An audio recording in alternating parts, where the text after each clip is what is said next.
Hello, this video we're going to be talking about awnings.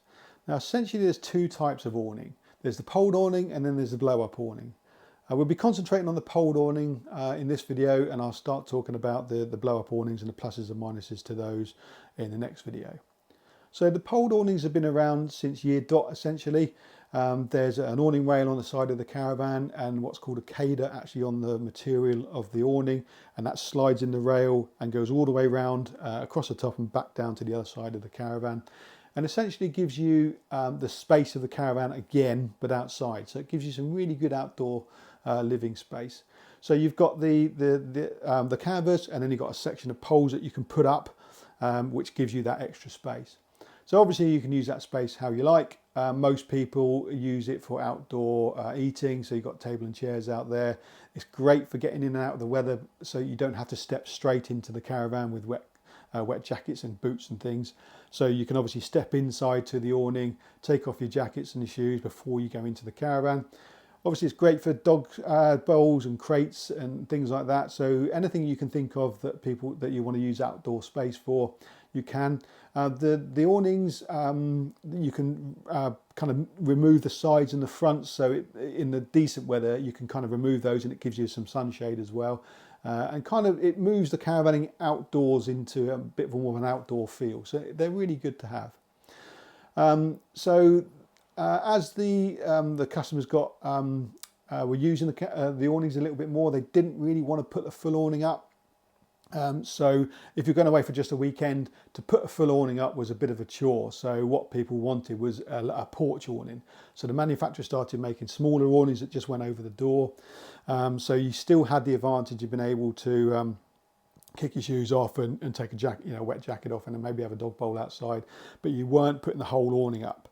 So you get to site and it takes you 3 or 4 hours to put the awning up. And then you have your holiday, and then it's a couple of hours to take it back down and pack it all away. So it's really good to just have a smaller area which was lightweight and easy to put up. Then customers decided that they wanted a little bit more, so rather than having the full awning, but they wanted a bit more space than the porch, so we then kind of had the midi awning, which gives you a little bit of extra space for tables and chairs, but not the full awning. Then the poles changed, so steel poles were replaced with aluminium poles, so they were lighter weight and easier to put up, but the downside to the aluminium poles were that they weren't so strong in the wind. So it was something that you could decide to put up or not, and that's what I'd kind of recommend really. When you're buying a caravan, I wouldn't recommend relying on an awning as part of your actual caravan experience.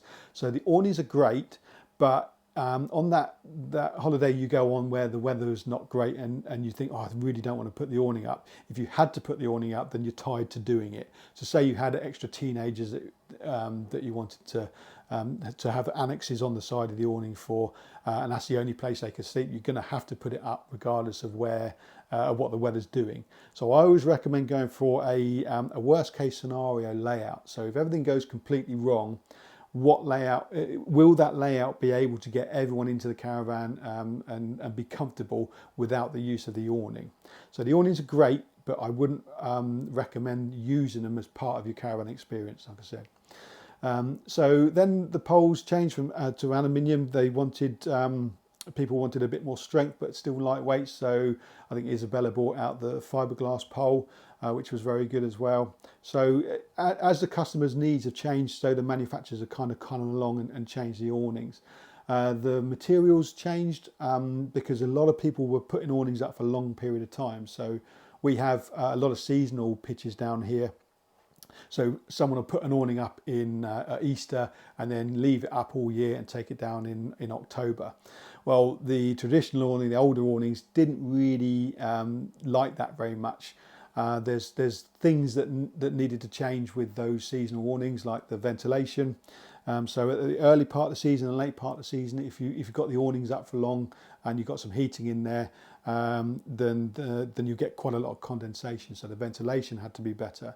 The materials went from kind of a canvasy type material to like a 10-gauge polyester, which was breathable and yet waterproof. The zips kind of were uprated, so the zips were much better because they could stand the weather, and you could pull out the fronts and drop them down, and so you can let the sun in and all this kind of thing. So they have kind of moved on since the very early days, but essentially the same thing. It's an awning that you put on the side of the caravan, and it gives you extra space. So the downsides to these poled awnings, like I said, they are called a divorce in a bag for a good reason. It's putting them up. I always recommend, when people have awnings that are new to them, is put the awning up, sometimes in the garden, or you get yourself a decent amount of space and spend a bit of time learning how to put it up. What you don't want to do is unpack an awning out of a bag and it's raining and blowing a gale, and then you're trying to put the awning up because you don't know how to do it. The thing to do is get used to putting the awning up so it's nearly second nature. You know exactly where everything goes, you know who does what job. And if you put the awning up before, mark the poles so that you know exactly what pole goes where. Be careful when you're putting the awning up. It's really frustrating when you drop a pole and it goes down the side of the caravan and marks the caravan. So it's very important to take your time when you're first doing it, so you get to know it. But there will be a time when you drop one of those poles, and just make sure it doesn't hit the side of the van. So the other downside to the awning is if a poled awning is if it does happen to come down in the winds or the rain, then obviously the poles can cause damage to the side of the van.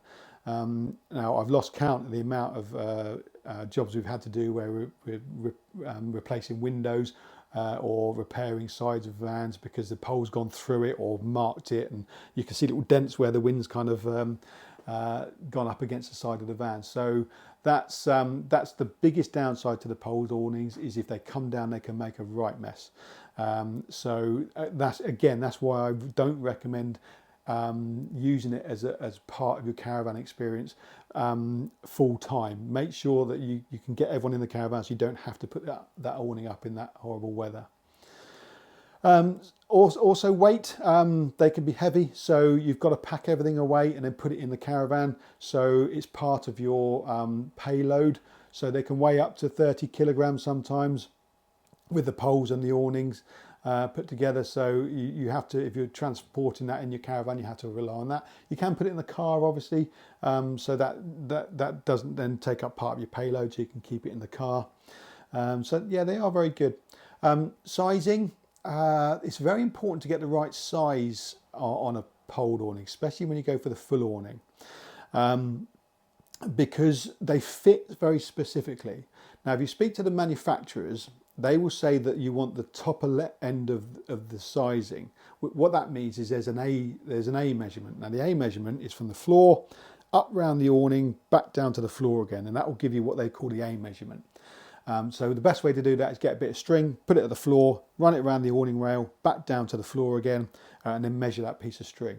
Now, obviously it depends on the size of the van, but you'll get something like 950 to 975. So if your measurement was 975, the manufacturers would say, right, go for a size, I think it's probably a size 13, which is 950 to 975, because it will be nice and tight.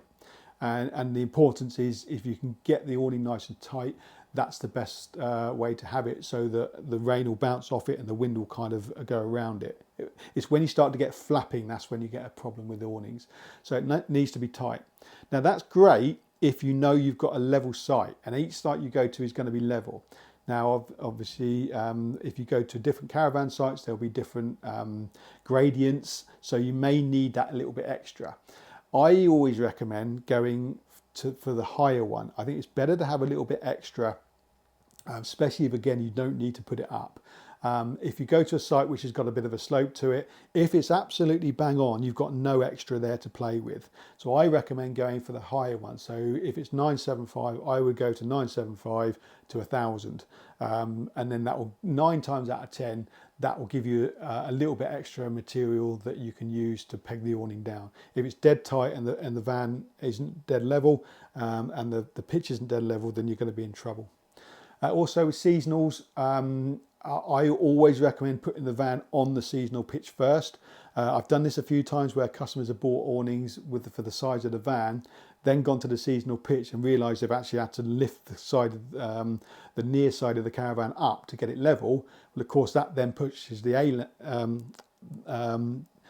measurement out.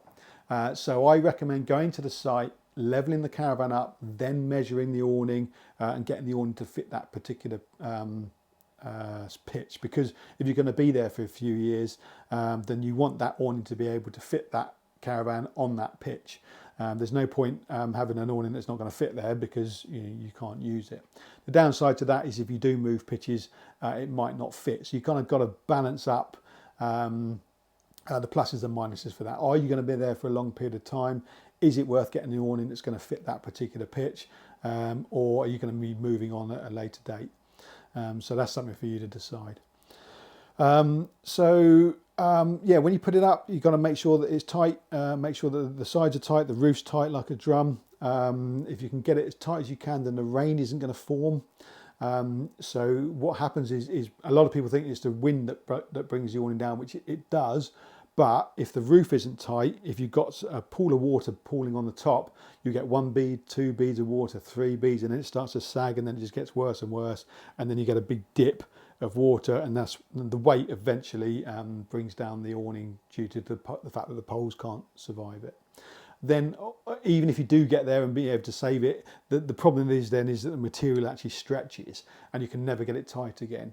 So it's very important to get that awning tight, peg it down as much as you can, use some extra poles. So some sizes, I think it's over 15, come with 5 poles in the roof. You could even stretch them out, kind of space them out and put a couple of extra there, a couple of extra storm poles for seasonal use, and then storm straps. So you need to do as much as you can to be able to kind of make it rigid. And so the importance is having that good fit and having it tight. You can have annexes, so there's annexes that go on the side of awnings if you wanted to have extra bedroom areas, and they're very useful as well, that you don't have to put those up, and then you can kind of take them down a little bit again. So that's poled awnings. They are very good.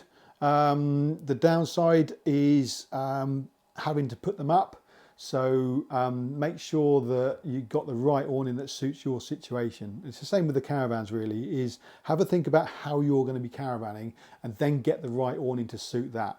There's no point buying a £3,500 Grande Isabella that's 9 foot outside of the caravan if you're going away for weekends, because I say by the time you've put it all up, then it's time to take it back down again. That's when you want to go for the smaller, lighter weight kind of awnings that we'll be talking about in the next video. So that sums poled awnings up, I think. I don't think there's anything else there. So now we'll be talking about blow up awnings.